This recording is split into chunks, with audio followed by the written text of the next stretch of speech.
ト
ヨタは本当によくこの車作ったよな。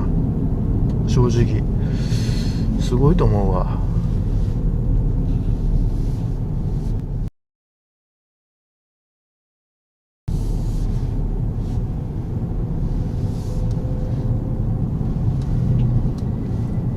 キュンキュンキュンキュン落としてるね。この辺から聞こえる、後ろのこの辺からね。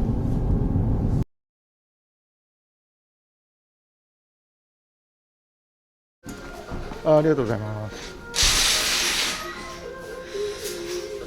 この辺で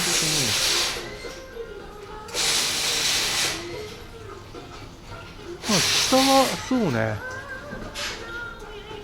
そんなにどっか打ってるって感じもしないからな。もう打ったあれもないからな。あ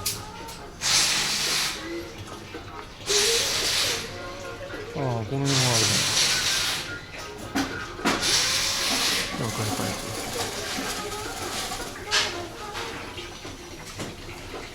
ああ、特にないっすよね。特にないね。なんか音がするのがね。下を打ってなんかやっちゃったのかなと思ったけど、自分も打った覚えがないから、なんか綺麗だからそれだな。まあじゃああれだね、どっかで市場乗るんであれば言ってくれれば行きましょうか。ちょっとまた。はい、ありがとうございます。はい、すみません。